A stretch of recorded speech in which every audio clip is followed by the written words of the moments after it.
I am old. I don't know how old. I am that type of old in which I feel that I have been old for far longer than I was ever young. No, I don't remember my age. There is little reason to remember such things. I barely remember my name. Nicola. I do remember it, but I try every day to forget, and I would if it were not for the memory of her voice in my head. She did not call me Nicola. No, she would call me Nicholas. This is not my name, but she would say Saint Nicholas. Oh, Saint Nicholas, you have so much love to give. You keep it all for me. Look at these toys you make. You bring such smiles to the children. You are a saint. The gods, they smile on you, Saint Nicholas. Ah, my poor Milai. Always smiling. Even at the very end, as I watched the cold replace all the places where your blood once lived in your veins. Even then, you looked up, your eyes blue and empty, and still you smiled.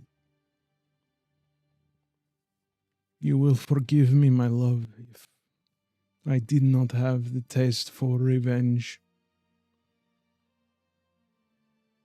You were the only thing I ever loved.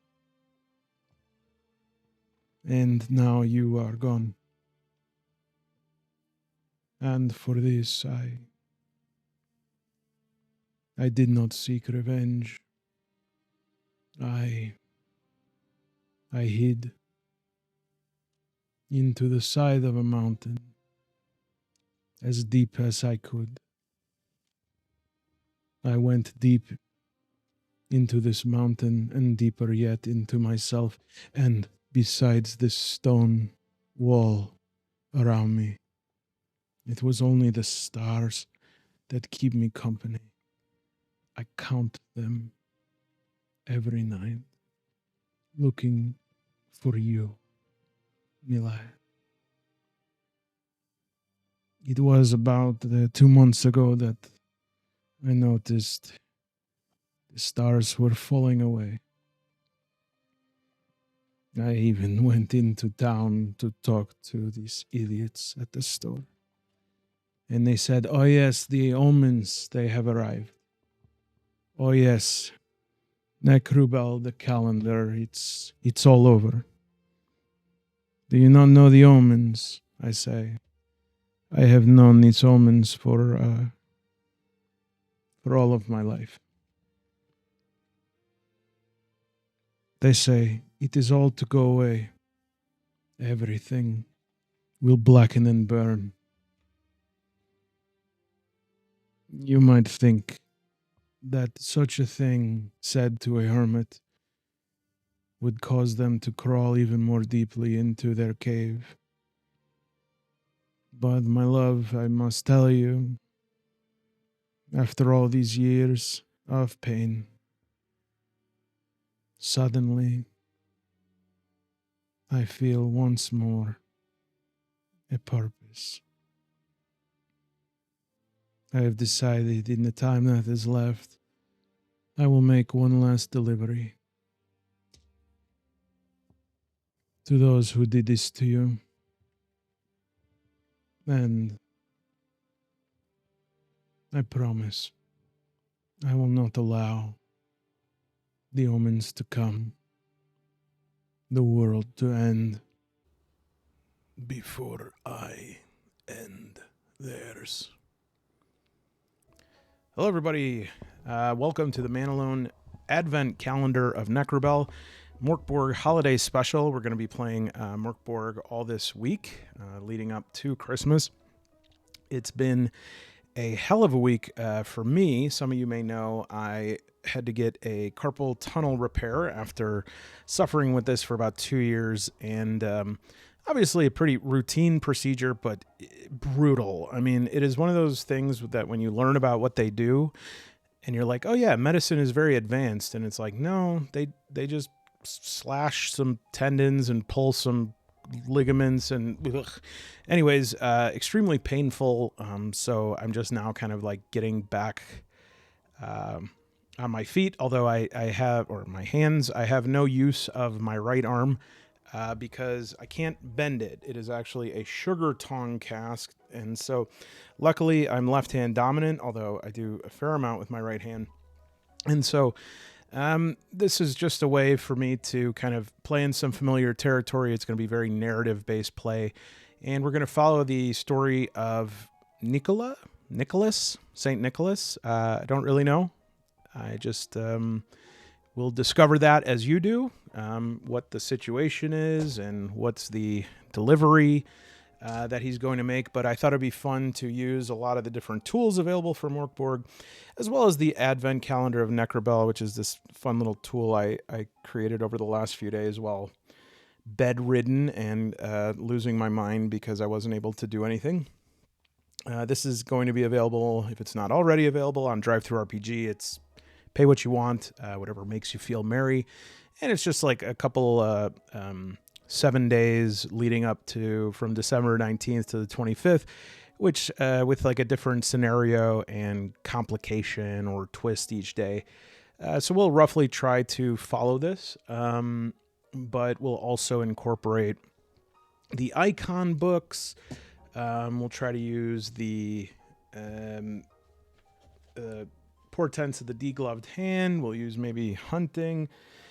We'll do whatever. And like I said, it'll be a little bit more narrative, I think, rather than trying to do a perfect campaign in every way, because again, I'm doing my best. And so I think I wanted to do something that I wasn't going to put a tremendous amount of pressure on myself, because I'm still a bit out of sorts, but still wanted to share this time. And I think what better way to sublimate the pain and misery that many people feel during the holidays on a game that is strictly about pain and misery. What I do know so far about Nicola is that he is an esoteric hermit.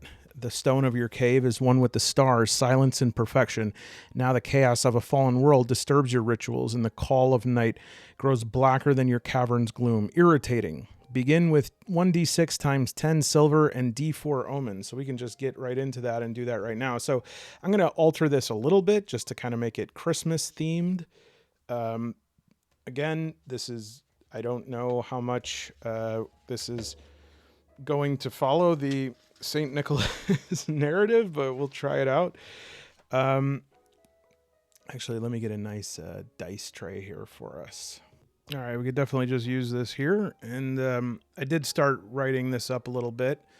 That's not a D4. All right, so begins with 1d6 times 10 silver. So we'll go, all right, 30 silver and 1d4 omens, 3. Toughness plus D4, 4. Very good. So this is going to be kind of tough because I'll type as good as I can. Let me see if my dictation will actually work here. Let me try this. 30.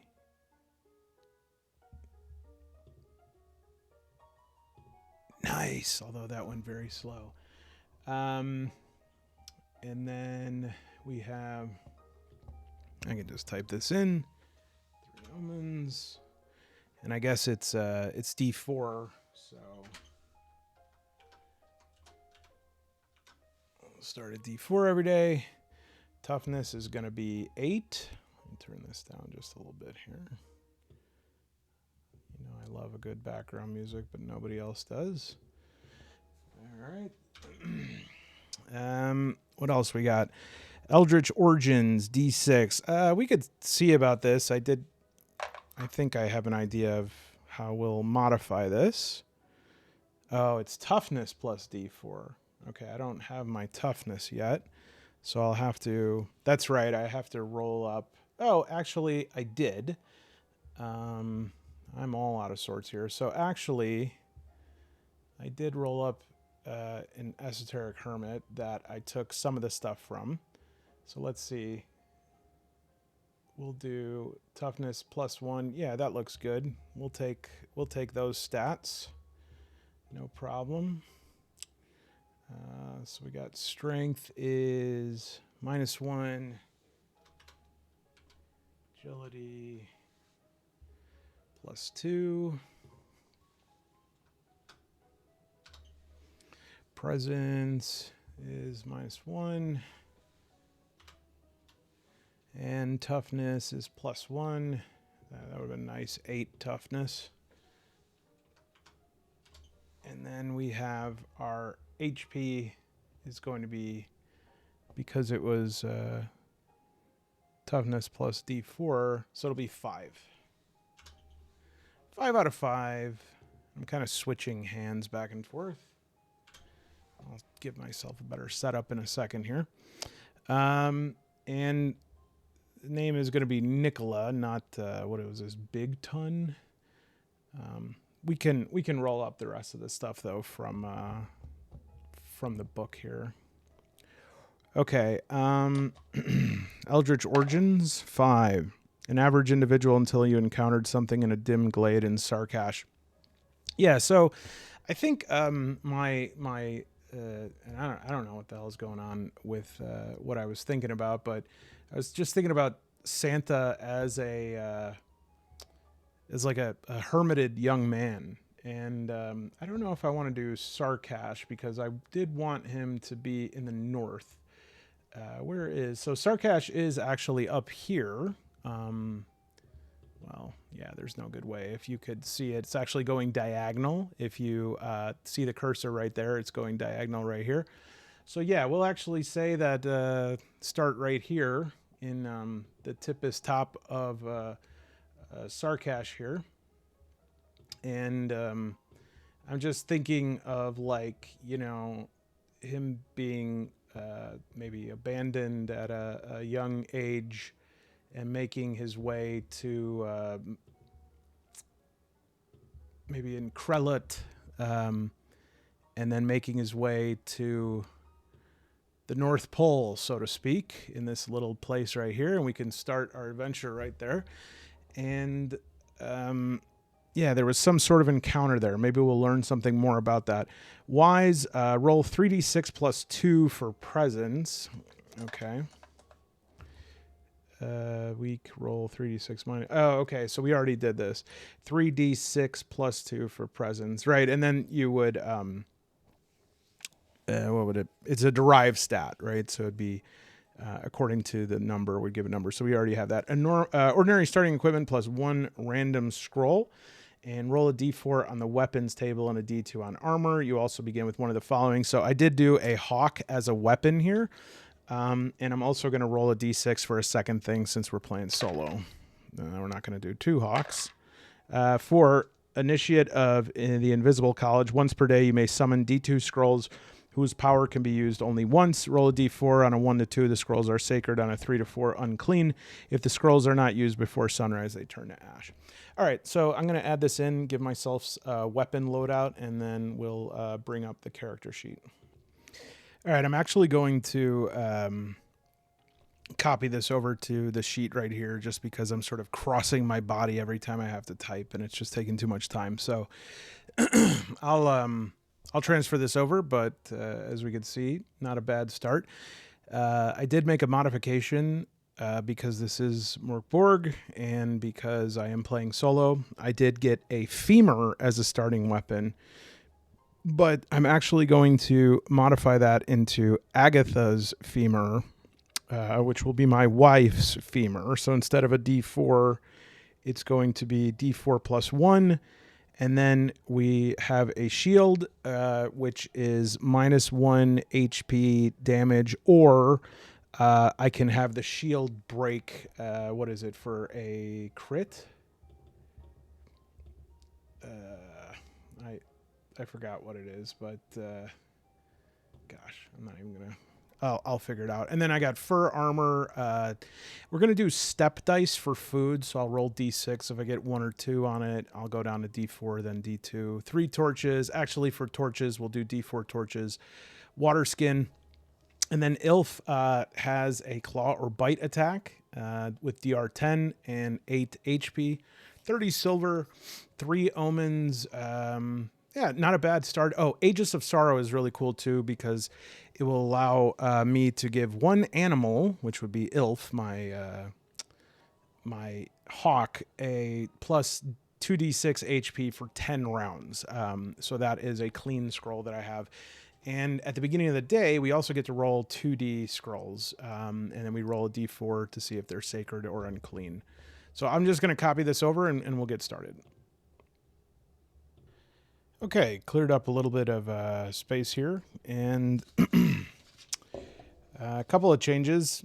I actually made my Christmas wish come true here, and did give myself 8 hit points, because why not? We're playing solo here, and let's see.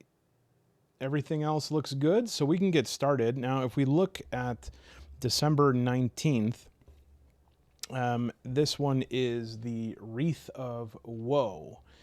And I think this would actually be a really good place to start.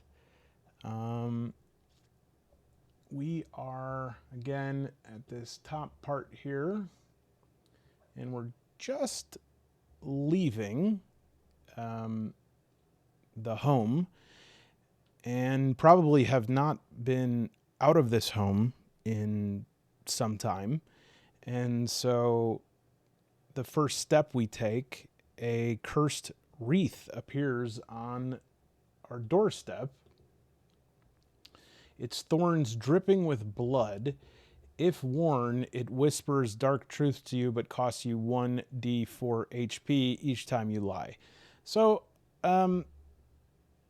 I am going to hang on to that for now. I don't think if I found a dripping, a thorny wreath dripping with blood, I'm not sure that I would immediately sling it around my neck, but it is odd enough that I would probably put it into my inventory. And the complication right away, I think we can probably move right into this one and probably let it simmer a little bit the next few days. But I think just to get things going here a little bit, a mob of angry peasants blames you.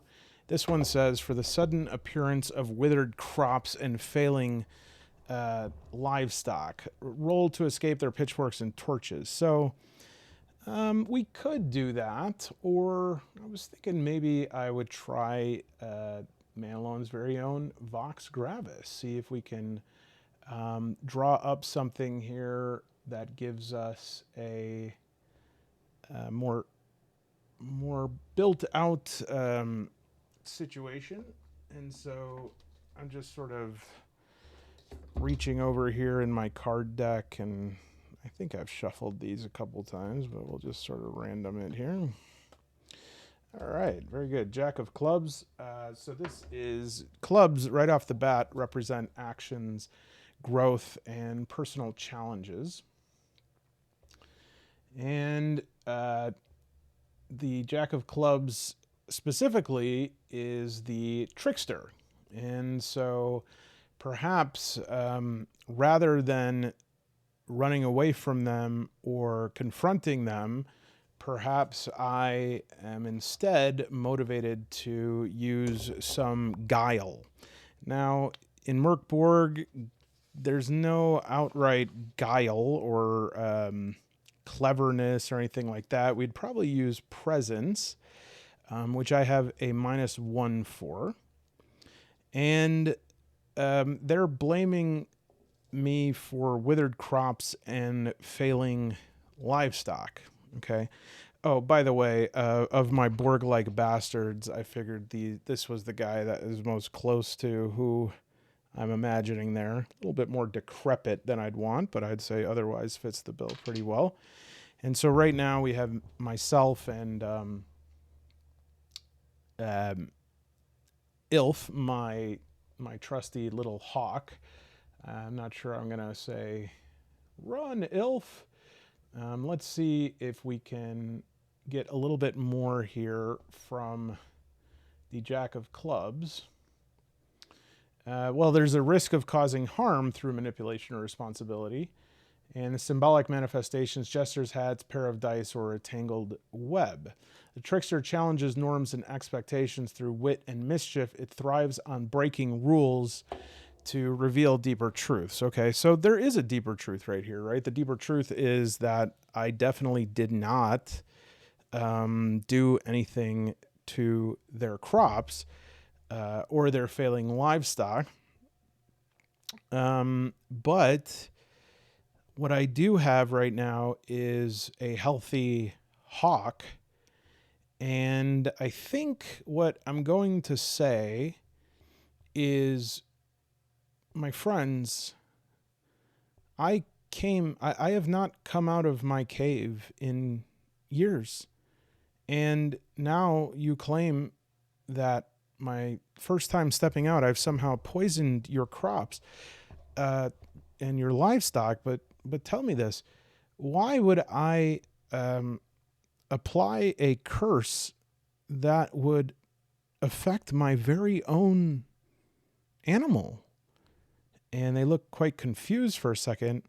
And because I have, and this is something that it actually says in the MÖRK BORG core book, is that I have an ability, almost telepathic ability to communicate with Ilf.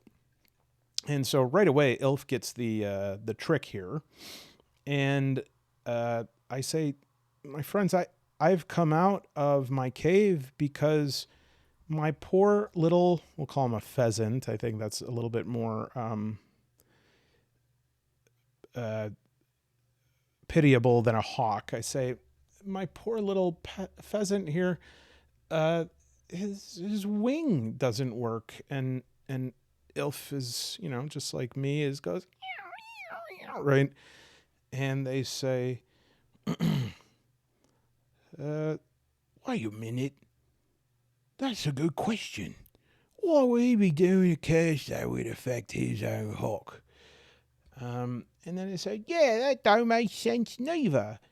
And I say, my friends, I would actually like to help all of you to go into the town to find a veterinarian so that I can alert them about the problems we are having with livestock, and the botanist as well. And I realize that half of them know what a veterinarian is, about 0 of them know what a botanist is. And I then look around my pockets and I find some sort of crumpled up dried herb, and I say, listen, yesterday I spoke to the animal doctor. Veterinarian? And they say, yeah. And they're like nodding in recognition. I say, give me this and watch. And I crush up what is probably loose tea leaves in my pocket, and I rub them on Ilf's wing, and he starts to go like this, and his wing straightens out again, and they go, ah. And I say, please allow me to be on my way, because I'm going back for much more of this, a whole entire bag. And please, I can get some for all of us. I said, Henry, right? And he says, oh, yeah. I said, allow me to go get some for your little cow. He says, oh, all right. So I think what we'll do here, because I gave it a pretty good go, I would say here, Normally I would roll against the difficulty rating, but we could probably reduce the difficulty rating to see if I convinced everyone here. And I do have 3 omens, and I have D4 omens, which is quite a bit. And right now I've started with 3, and so I can use that to lower difficulty rating by -4.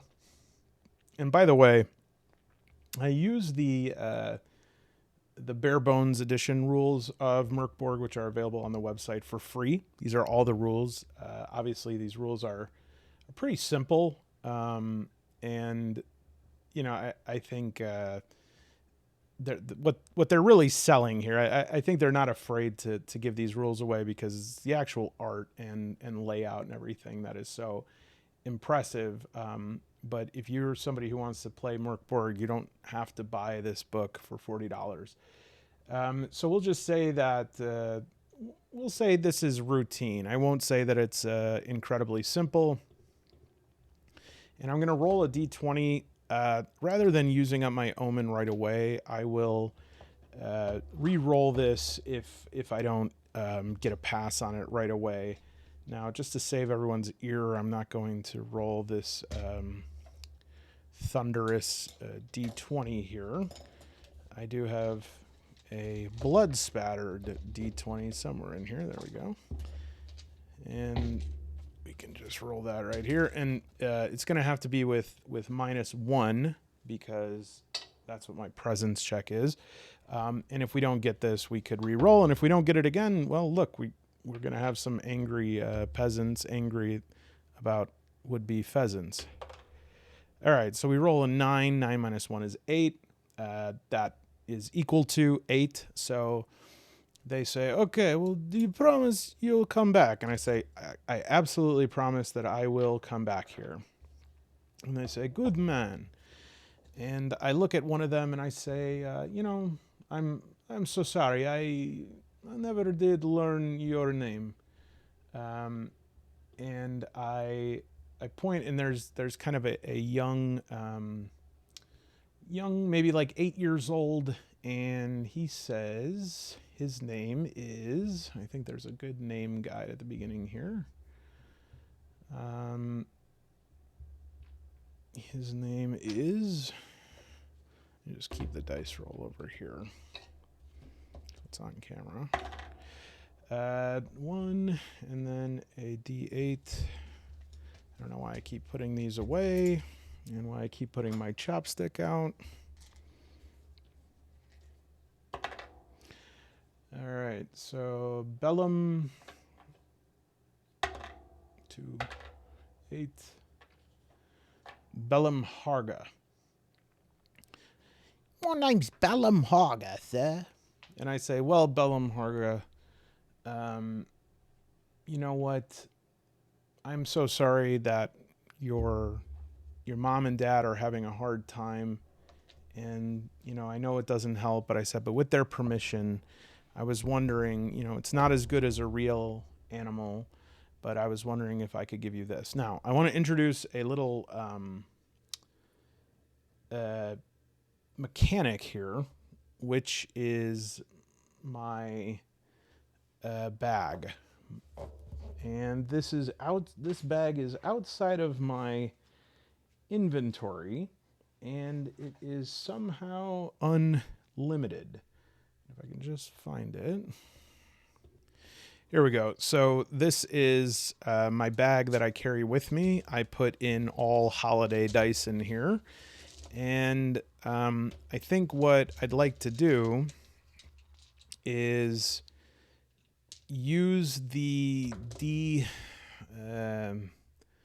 I forgot what supplement this is in, but again, you can get this free on the website. Let's see, that's Overland Travel. Yeah, D100 items and trinkets. And I'll just like kind of dump some dice out of here, and the first ones I see that makes up a number 1 to 100 or 00 will be present. Sometimes I might combine the ideas on here. For instance, I'm giving this present to an 8-year-old. So if I happen to give him rotten meat, I might roll again and then abstract the solution. But I'll keep track of that, how many gifts I give out, because I'm going to use that in a way that I'm not certain of yet. But it will little solo something I do is I will sometimes just start tallying something or start tracking something and just sort of have some level of confidence that I will at some point use it for something. I'm not sure what for. And again, this is very abstract, so I'm just going to pull 2 dice out here and we'll say 49. Okay. 49 is for Bellamharga, a linen okay. A linen sack with body parts. All right, and then let's just pull a little something else out of here. 57, a sooty silver ring. Okay, so what I say is, now I know this doesn't make up for your mom and dad losing so much, and I hope that we can really help. But I was wondering if you have ever played this game, which is extremely similar to Masters of the Universe, but it takes place in some sort of apocalyptic Middle Ages scenario. And I say, look at these. It's all these action figures, and you have to put them together, and then you put on this ring, and of course it's not real silver, but I say you put on this ring, and you say, you hold up the ring, and this is how you activate them. You say, hush now, you are safe, enveloped in soft silk.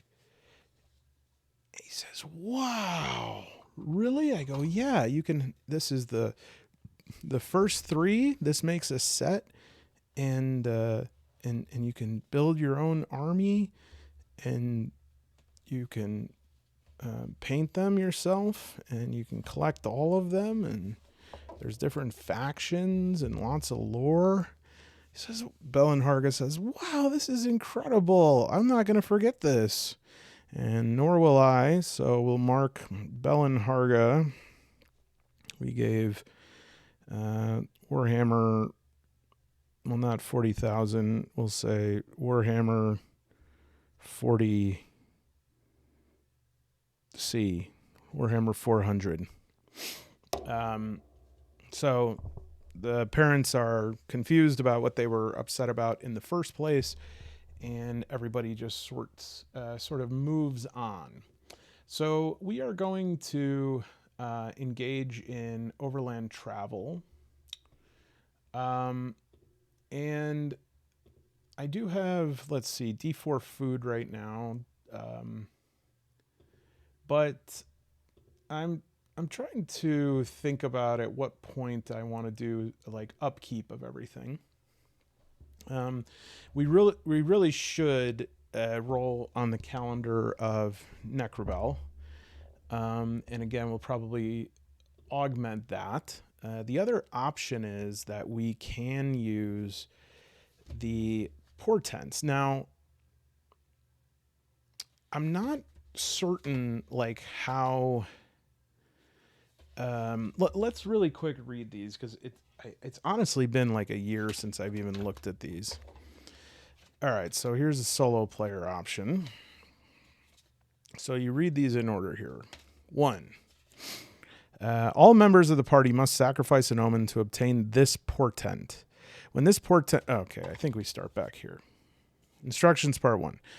Recommended that readings be limited to 1 per game session or 1 per willing player. Whatever you choose, it doesn't matter. Everyone will be miserable regardless. Portents may not be transferred to other characters. Deck selection. Prior to the adventure or during a rest, a player may request a reading from a player that possesses a deck, or for themselves if they possess it. This will require sacrificing 1 omen from the requesting player.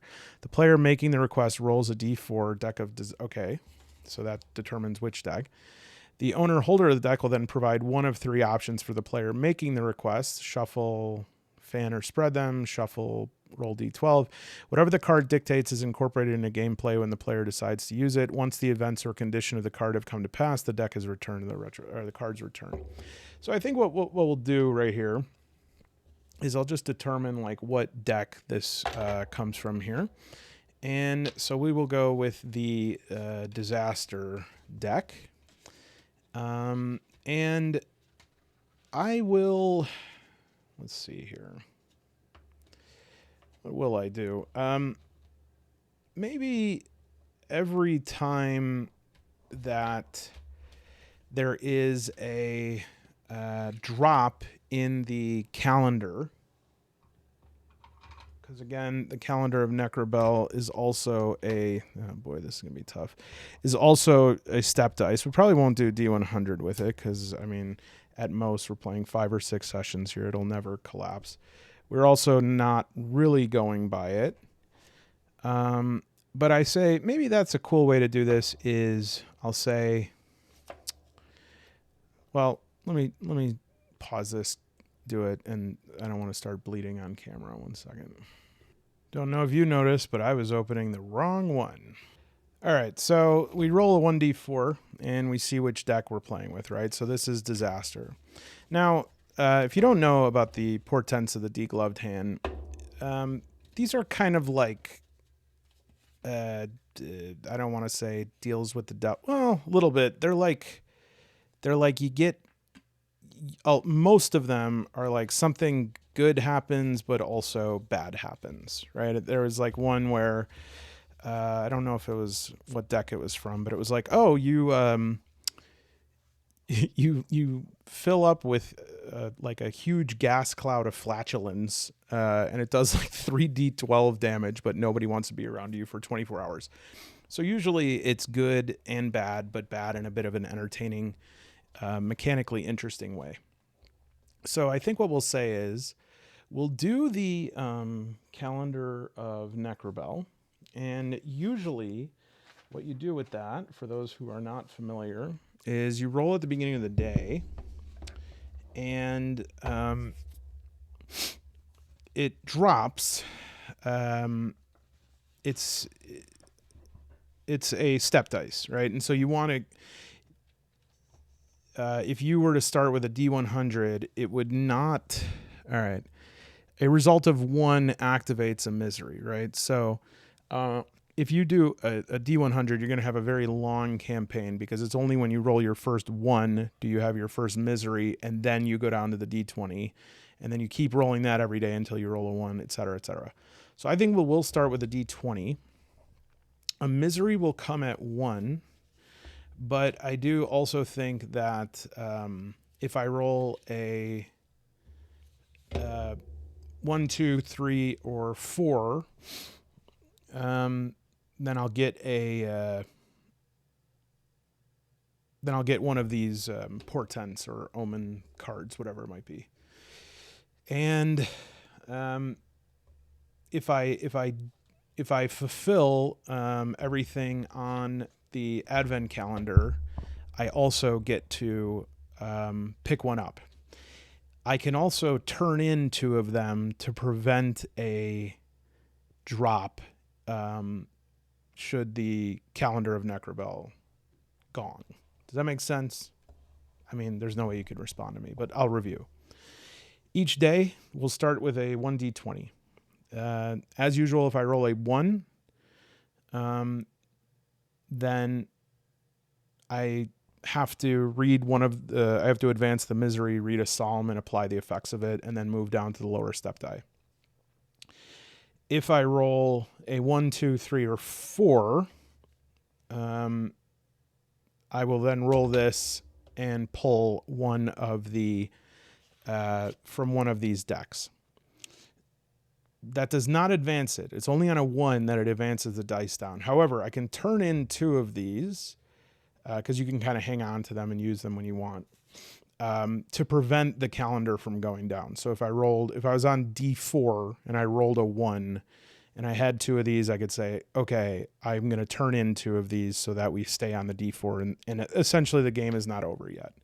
So what I'm going to do, just to start, since I rolled this one, I will pull one of these here for disaster.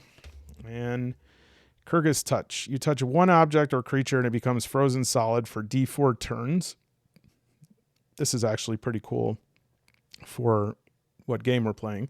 The sense of touch is lost to you and you cannot get warm. DR +3 to all toughness tests for the remainder of the day. You shiver constantly for days. So we'll hang on to that. That's actually really cool. We'll call that maybe the Kyrgyz Frost. And we don't have to use that right now, but we will continue to roll D20 for the calendar. And I'll just keep a big D20 here to remind us of that. And, well, actually, I should go ahead and do that roll for the day.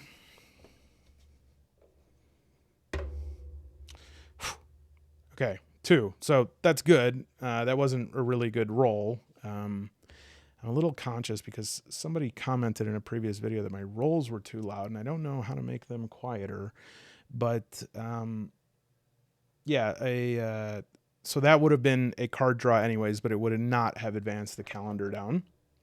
But we do need to roll our D4 for food to see if we need to drop lower in food. We'll do that at the end of the day because I think we're still going to be on the road right now.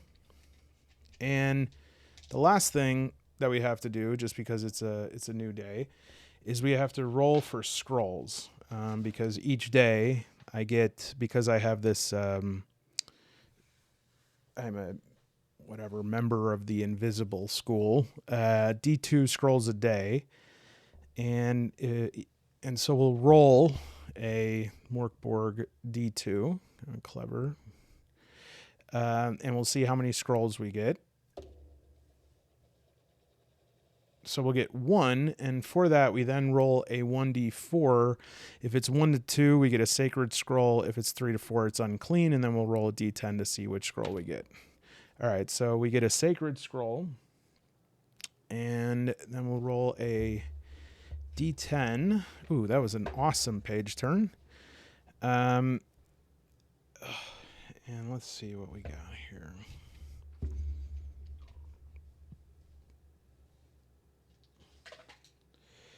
D10. Perfect. 2. Grace for a sinner. A creature of your choice gets plus D6 on one roll. Ilf is getting loaded here with great boons from my scrolls. So let me just go ahead and add that in. And when reading a scroll, you have to test presence DR12. If you succeed, the power is activated and you subtract 1 use from your daily total. If you fail, the power doesn't work. You lose D2 HP and you become dizzy for the first hour. During this time, powers will always fail in the worst possible way. And so essentially the unclean scrolls, they're usually more like violence based, and the sacred scrolls are more like protective, healing, saving, etc. All right. If you fumble on one of these, it is occasionally an arcane catastrophe. All right, I'm going to update the sheet. Jingle balls. All right, so we're up to date. The Grace for a Sinner scroll has been added. And also, I would say now that I'm continuing to walk along here, this very small wreath, it's not big enough to put around my neck, but it does seem to be calling out to me a little bit. I am curious about it. I pull it from my pocket, and it still has a fresh blood on it, but the blood does not seem to drip off. It just is like covered in a blood that is clinging to it or something like that. And so I think what I'm going to do is, almost Ring of Power style here. I am going to to see what kind of dark truths this whispers into my ear. So once again, I'm going to go ahead and try the Vox Gravis. 8 of hearts. So hearts are going to be emotions, relationships, and inner life. And so this is good because it's going to be whispering a truth to me, but it's going to be a dark truth. So 8 of hearts is the rebel or freedom. And we can get a little bit more information on that. Oof. And I've got a terrible itch. 1 second. And only one hand to scratch it. It's on the other side of my body. I also noticed that this was the Vox Gravis copy that, because it was a Mac, did not include the suits. So let me actually bring up the most recent edition. Okay, there we go. The Rebel. Emotional independence, courage, defiance. The Rebel values freedom and authenticity in relationships. It challenges emotional norms and seeks to forge its own path, even if it means breaking convention. A fear of vulnerability or becoming emotionally isolated is the challenge, and the symbolic manifestations: a broken chain, a roaring fire, or a soaring bird. So I think I am going to see a vision of a bird breaking through a chain.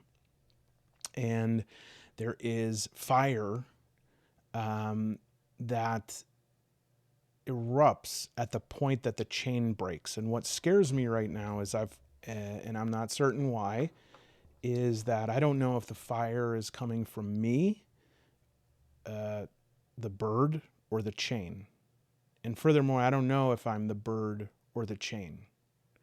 But at the same time, I suddenly feel tremendous sadness because I had a chance to show honesty to those people before.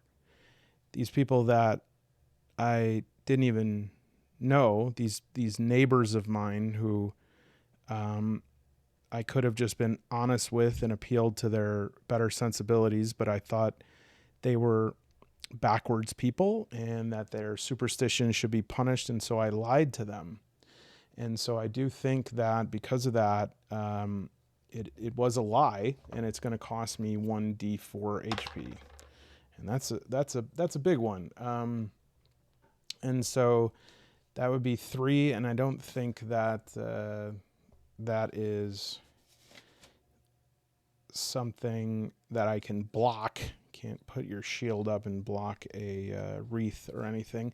But I do think I'm going to use an omen because that's a pretty serious hit right there, that I'm not willing to take that early. But I'll also say that losing an omen this early is also kind of tough. And so I will roll a d6 and lower that damage by 5. So that negates it. So I won't lose any damage, but I do lose one of my omens for the day that you only get back after you rest for 6 hours. So I think, though, that I am really shook by that. And I'm about to throw the wreath away, but then I have to admit that it has a compelling, curious power to it, and the vision was very powerful. And so I reticently I do take it and put it in my pocket. So we'll continue now out of this town that I'm coming from, and I never really was part of the town. I was a hermit who lived in a cave, and I was the archetype of grief. You know, people stayed away from me. The kids whispered about me. But it's very clear by the fact that I was able to give Belen Harga this really nice toy, that I did have a softness for kids, and that I had a lot of love in my heart at some point, or at least a lot of openness. Okay.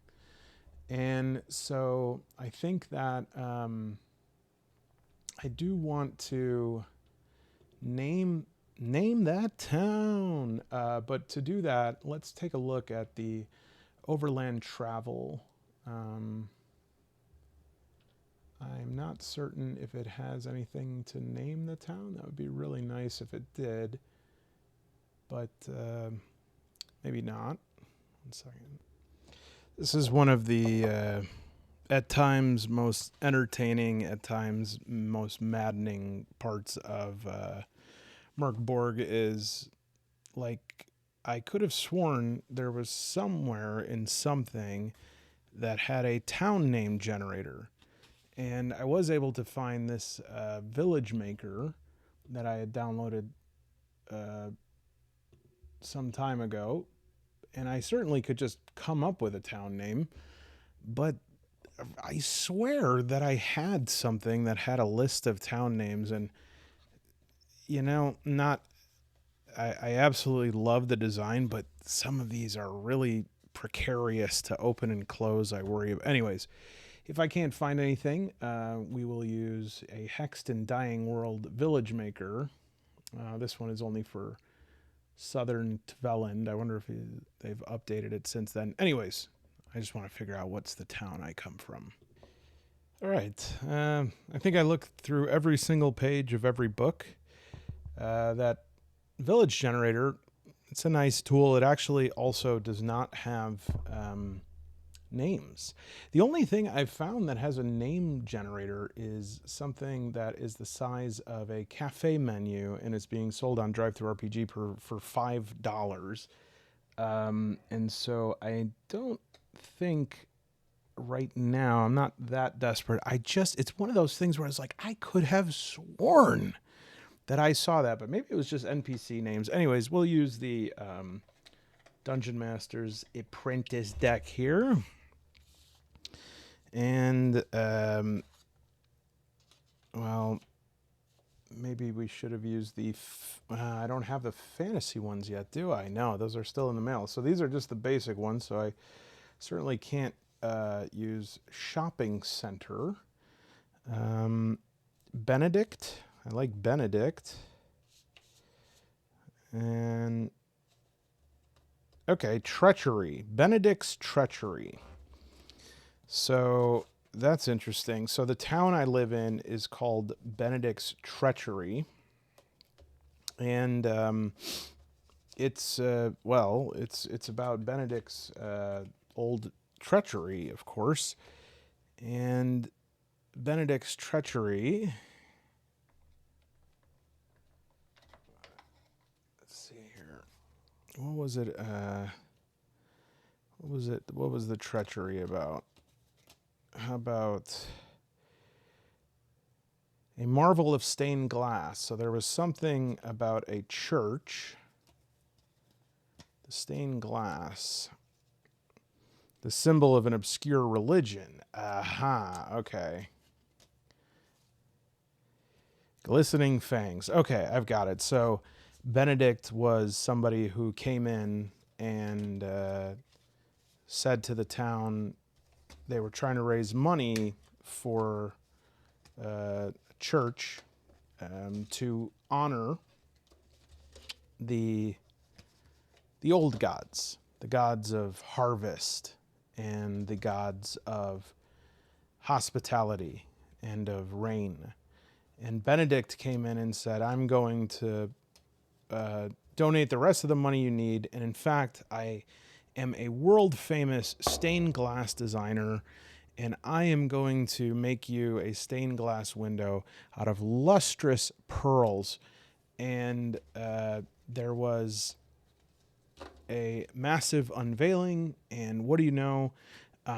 It was just an absolutely gorgeous, huge stained glass window. It was the pride of the town until one day a small child whose name was Octavian Sloth. Octavian stood on his head and noticed that these stained glass windows, when upside down, were in fact a fanged representation not of the god of harvest and hearth, but in fact of She, the basilisks, these fanged basilisks, right? And the stained glass windows, I mean, obviously they're a little different than this, but when facing up, they looked like a beautiful hooded woman who was the goddess of grain, like Ceres in Roman mythology, or Demeter, I guess, in Greek mythology, but it was actually the basilisks. And so because of this, they burned the church to the ground and tried Benedict as a heretic, but he got away before anyone found him. And as we are traveling through the town right now, there is some shenanigans going on. 3 and D10. 9. Around the corner, a giant tree with a dozen hanged heretics. And so because of this past event that shaped the town so much that they renamed themselves, they are extremely, extremely sensitive to heretics. And what is sort of ironic about this is that in attempting to purge the heretics from this town, there is they have become evil. I mean, they have become evil. And so we will find out more about this town, I guess, from, we can actually use, I think it's fair to utilize this tool for that. Let's see if I could find it. All right. So probably not... I think we're only going to roll a D3 on this first one of the population. I do not see this as being a bustling city as far north as it is. So a handful of denizens with nothing much to offer. Same thing with wealth. 2, struggling, a village seemingly made up of penniless folks doing what they must to survive. And let's see. See if we can... I cannot... There we go. So who is around? Let's see if what the centerpiece is here first before we see who we encounter. So 6, a gallows occupied. In addition to these heretics from the tree, there's a scum hanging from the gallows. So they're really putting people to death here. It's no wonder why I retreated into the cave. Who's buying corpses? 1, the hungry and stupid poor pays half price. I will not be selling any corpses. Any denizens nearby? 4, entirely populated by Inquisition members who take orders from. 4, a secret archpriestess, Josilfa Migel herself, orders delivered by letter. So there is some sort of Inquisition here in town right now from the capital. Which is rare. This is a northern town, so there must be something. There must be a heightened presence here right now to have people like this. And I'm just trying to move through the town, and I want to stop at a pub on the way out to get myself a drink, and maybe I have somebody there who's probably not a friend, but maybe somebody who... the only person I talk to or something like that. But we're going to use the Fate Mill now to see if any of the Inquisition wants to pull me to the side and talk to me before I do that. Yes, and they do want to talk to me. And let's see, what do they want to talk to me about? We'll use the Newell dice here. All right, 1 skull and money. And so one of them approaches and says, "You there?" And I just, I know the best thing to do is just keep walking and act like I don't hear anything. And they said, "I said, you there. What is your name?" And I'm approached by somebody who is, they look like a witch hunter. They're wearing that tall hat. They have that little goatee. And they're not overly opulent, but everything is very finely coutoured and cleaned, and all the buttons are silver. And without establishing too much eye contact, I tell them my name, and they say, tell me, Nicola, why have I never seen you before? Having been motivated to not lie from that incident earlier with the thorn around my neck, I just tell them I live over there. I don't come to the town very much. He says, and why are you here today? And I say, I'm here today because I am leaving today. He says, leaving? Why would anyone want to leave such a paradise? Turns around and looks at all the people hanging from the trees and from the gallows.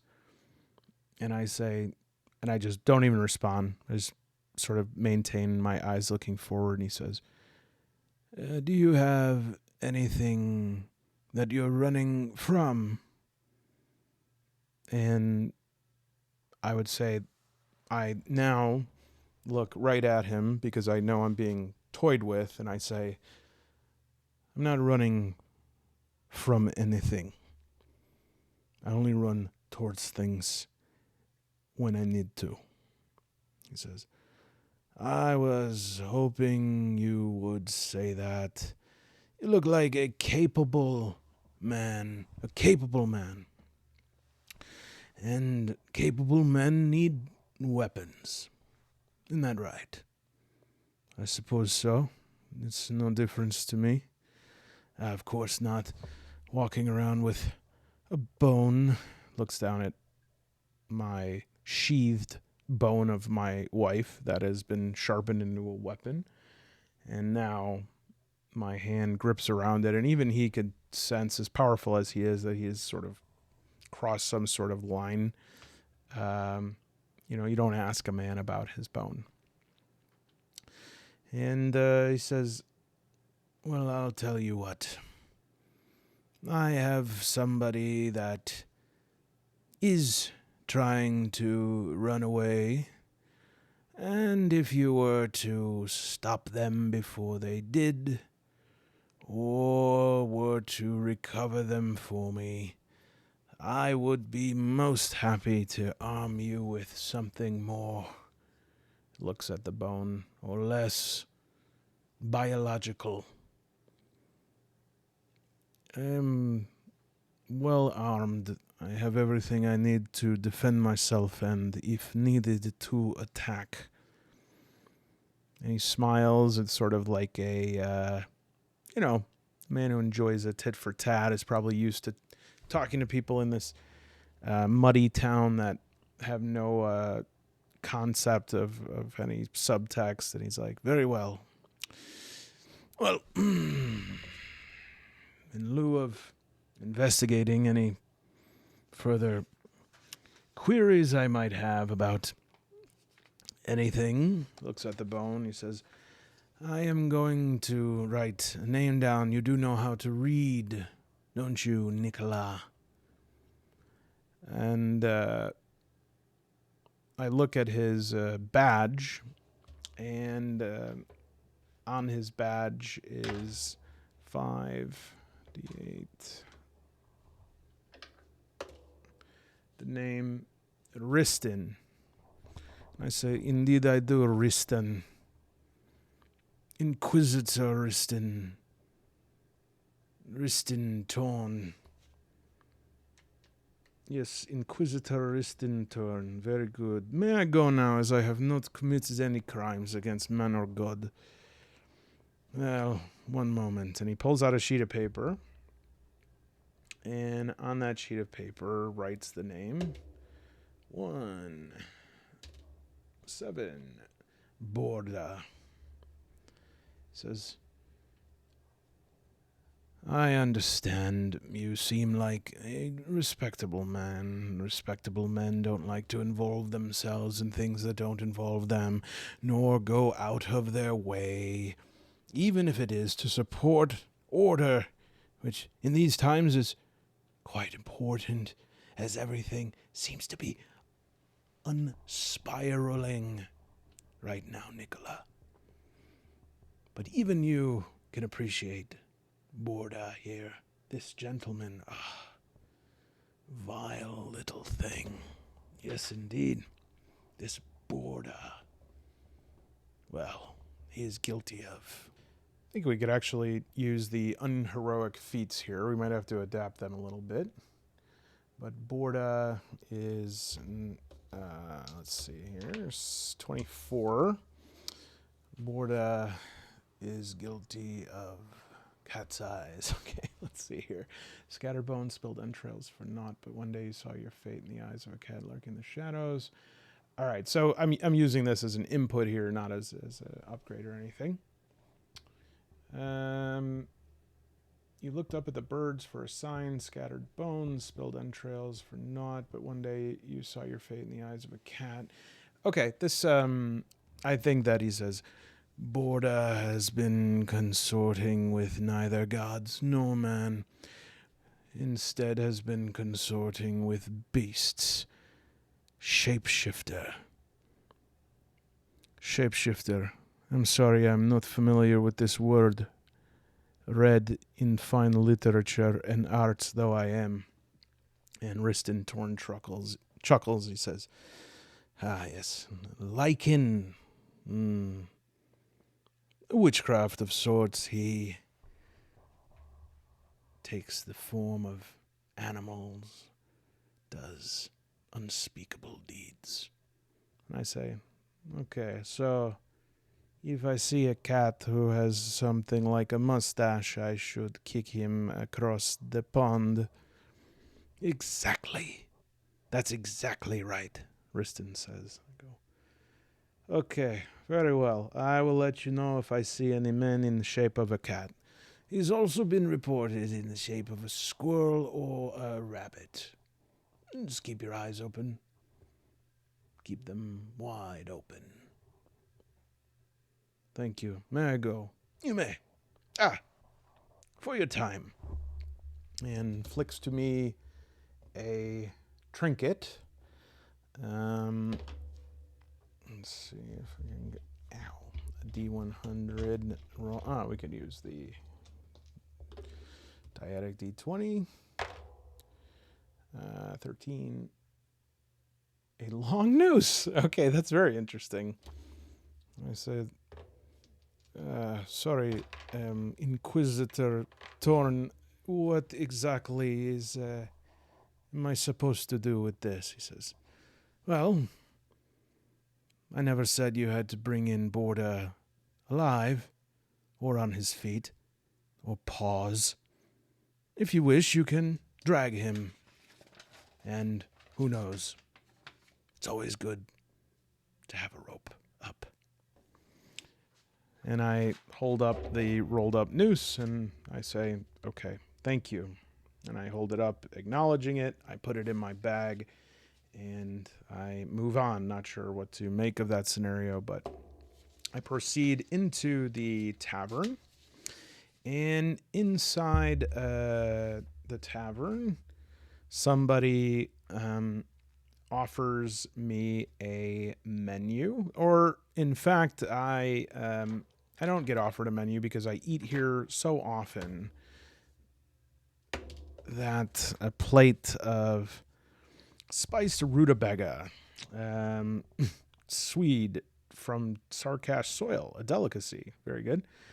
I do not lack funds, so that is 4 silver. But what I'm going to do with that is we'll just say that +1 to my food roll tonight. And I'll lower my silver by 4. I had 30, so we'll go down to 26. And all right, so somebody comes up to me. They're a patron there. They don't know that I like to be left alone. And they say, Oily Boy, who is Fancy Boy's half-brother. And Oily Boy says to me, use the null dice here.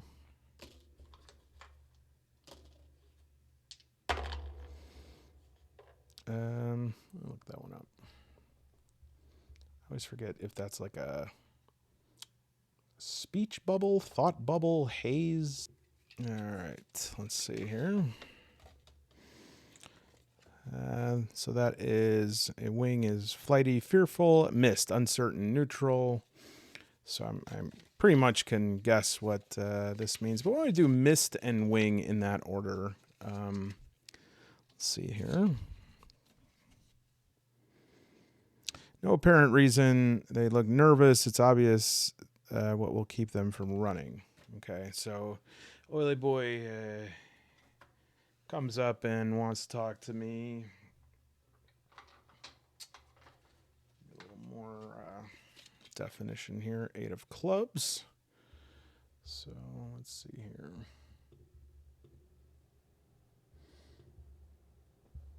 Eight of clubs is going to be the warrior, courage. Strength, discipline, perseverance. The warrior embodies the drive to protect and overcome, struggles with aggression or burnout, a sword, a shield, or battlefield. Okay, so Oily Boy, who's very oily and very flighty, is like, hey, man, I know you. Yeah, I know you. Okay, good for you. And I just keep eating my spiced rutabaga. Yeah, I know. A lot of people, they say, you're the old man, but I don't believe that. No, I don't believe that. I said, you don't believe I'm old? He says, no, I think you're old, but the way they say it, you being old is like you're sort of rickety. That's not the right word. Weak, frail, feeble. Oh, okay. Clearly, I'm not interested. He says, but I know the truth about you. So okay, well. Very good. I'm not interested. He said, yeah, I figured as much. That's part of why. That's part of why I know what I know about you. See, the way you answer stuff, it's like you don't care. You don't care what I say. You don't care what my opinion is. Now, as for me, not a lot of people care what my opinion is. I understand. I've always had an excessive output from my sebaceous glands. But even so, if I came up and said to someone else, hey, I know you, I know all about you, most people would say, well, what the hell do you know about me? But you just say, I don't give a damn. And I know what that means. I've been reading. What have you been reading? Well, I haven't been reading, but I've been thinking about stuff that other people is reading and overheard them talking about it. And well, anyways, I would say that you have an internal locus of control. And I'm just like speechless. I'm like, all right, your name. My name's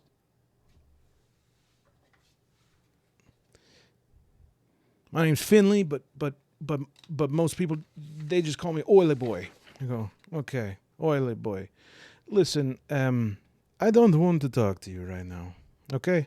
And so I'm just going to ask you to get away from me, and hopefully you do that. And if not, then I'll have to move on to maybe phase 2. Oh, geez, see, that's what I'm talking about right there.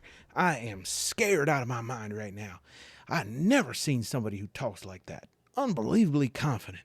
Like, there is no doubt in your mind that you just whoop my ass right now, isn't there? I'm chewing rather aggressively. He puts his hands out. He goes, I get the picture. I'm sorry. But listen. Just listen to one thing I have to say, okay? I know that you're looking for Sydney. Because Sydney's the only one you talk about, because you and Sydney are very similar. And well, that's the problem is that Sydney ain't here. And I said, all right, fine, I'll catch him some other time. He says, that's the problem. Sydney been gone 3 days now, and you see Richard up at the front. He's been working triple shifts, and he's none too happy about that with the end of the world coming and all. And people are saying that Sydney's in trouble because Sydney always comes to work. 32 years coming here every day, And he's always working. He's always on time. And to not be on time, let alone not come, let alone 3 days in a row, that just ain't like Sydney. You know what I mean? I said, against my better judgment, I go, all right, well, when was the last time they saw him? He says, claps. He goes, all right now. This is us collaborating, right? This is us collaborating together. We're like friends, right? I go, where was he last seen? He goes, okay, take it easy. Somebody said after his last shift, someone was following real close behind him, you know? Except the person was kind of a vapor. A vapor. Yeah, like a spectrum. Spectral? Spectre. A ghost. That's right. Let me get this straight. People are saying that Sydney has been missing ever since he left here, and a spectre was following him out of his job. That's right. Well, that is extremely strange. And now I'm thinking again, not about specters, but about moving on to step 2. He says, you can whoop my ass if you want. I mean it. My brother, Fancy Boy, he whoops my ass all the time. But, listen, that ain't even close to the weirdest thing that's been happening around here lately. And, well, Sydney's, my dad. I'm like, what? It's like, yeah, Sydney is mine and Fancy Boy's, father. You're kidding me. How I have known Sydney now 20 years. I've never known this. Well, now to be honest, between you and Pops, you guys said about 4 words. And I look for it and I go, he was a good man. So, well, anyways, you know, if you see him or see anything weird, you just let him know. We're all looking for him and hoping he's not dead.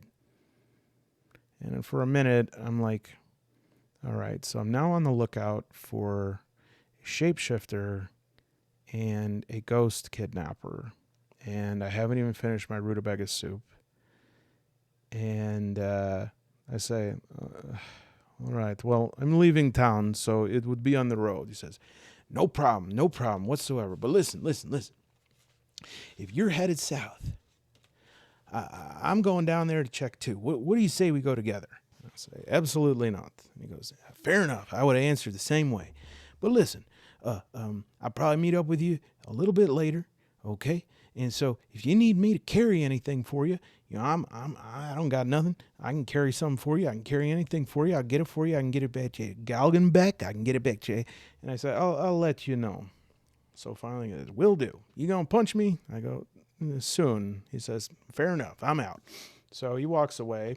And now we find out that Finley is Sydney's son, who is the innkeeper who went missing. Who knows if it was from like a specter or something. Could be the ghost of the past, the present, the future.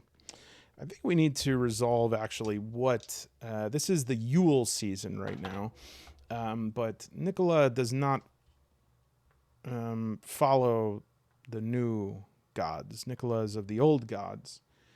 And the old gods are not allowed to be worshipped anymore. And we'll say that the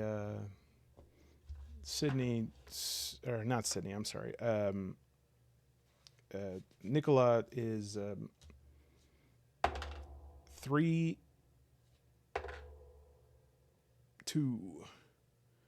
Jotna, so some sort of like Nordic type god. And this is right now is for most people is the Yule. Actually, let me just check what the I think I know about Yule like historically. I just want to see if there's something more that could be done here with Yule. All right, so let's do a little retcon here, because I think what I'm thinking about here probably work a little bit more streamlined, because my advent calendar is actually going to end with the Yule King rises, offering fealty. Now we'll see if it pans out that way. But what I think is that my religion is Jotun, and Yule is supposed to be a time for rebirth, and people are saying that right now it's apocalyptic, and in fact the Dark Yule King is coming back, and is coming back and is going to start the apocalypse on this day that's supposed to be about renewal and growth. And I think that that's ridiculous, and everybody gets a little bit superstitious around this time, and so it doesn't really surprise me that much, other than that there's this larger context right now of there being mass panic in the cities. But he actually thinks that this is an apocalypse of civilization, not of supernatural means. And so I think that Nicola has a pretty firm grasp on reality, or what he thinks is reality. And so, so he's going to, I think we'll say that, that's what, Oily Boy says, is that the Yule King is going to come back, and he thinks his dad got lured in by one of the Yule King's familiars to go into the forest, and that they become part of the trees. And so he's going to be looking for him as well. I don't want anything to do with this guy, because he is, as you can see, a huge pain in the ass. And I think I am going to close out my tab. I don't think there's too much of anything else I wish to do at the pub here. I think I want to get on the road and start traveling a bit. Let's just make sure here.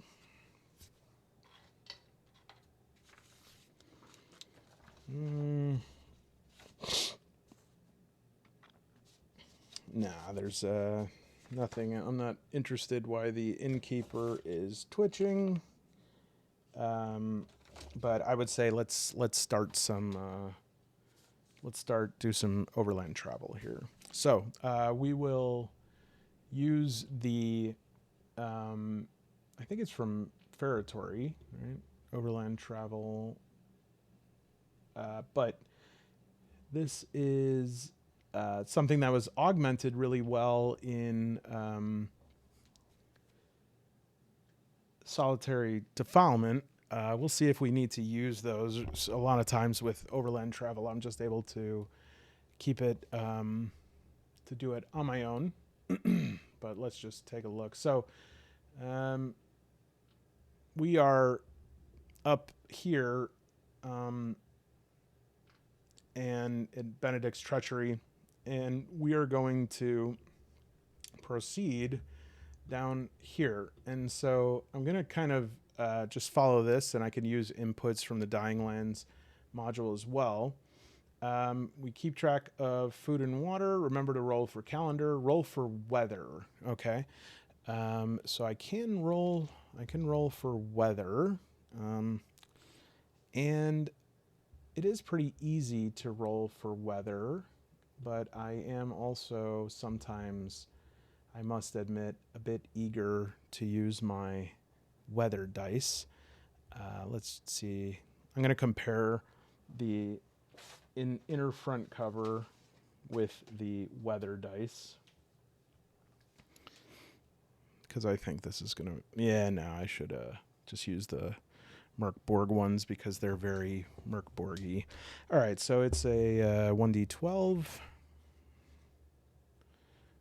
which I don't see anywhere. Is this a 1d12? That's a 1d...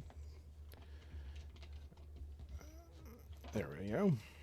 All right. So the weather is for deafening storm. Okay, so that's definitely not going to be easy. Right as I leave town, it's a storm, and the road is a narrow wagon track used by farmers. Okay, so luckily it's a bit worn in, and I would say that because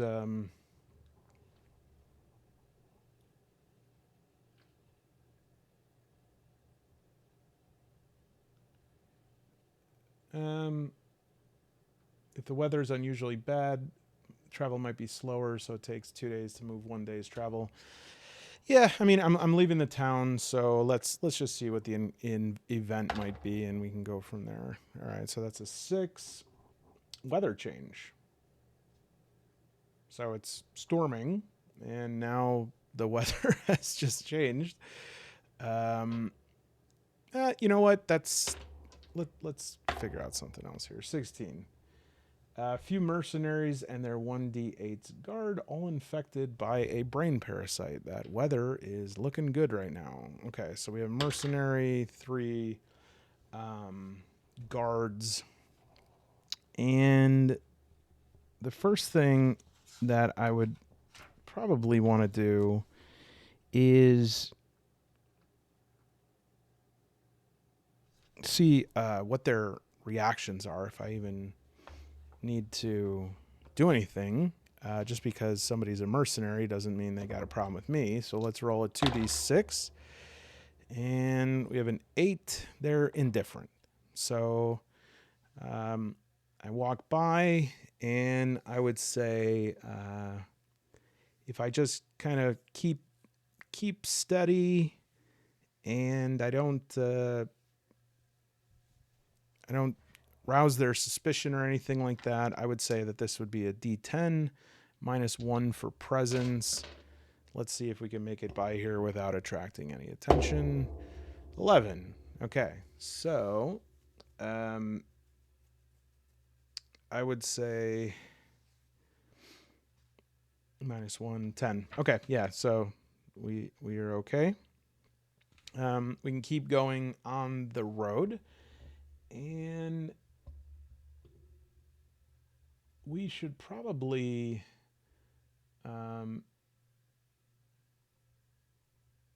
I should probably try to make camp, but I'm trying to see like where the next thing would be. So this is Sarkash right here, and you know, I think because I'm closing out now, and I just want to make sure that we can start with a nice refresher on combat for the next one. I think that we will maybe set up combat with a mercenary and these 2 bugheads for the next session. That'd be a good way to start tomorrow, because I think we're at like approaching an hour and a half. So we'll do that. I I know that solo playing, I'm going to regret it later to intentionally put myself in conflict, but I do feel like I need to.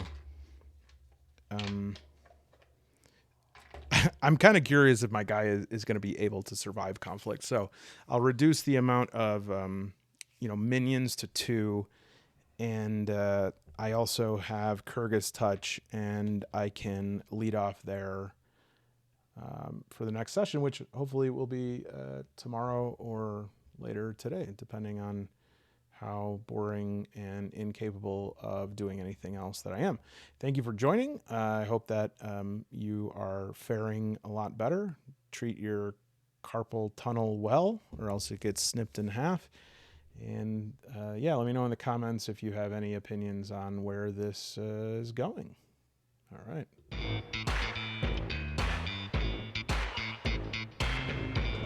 I'm excited. I don't know about you. Christmas is almost here. We got the Kyrgyz touch.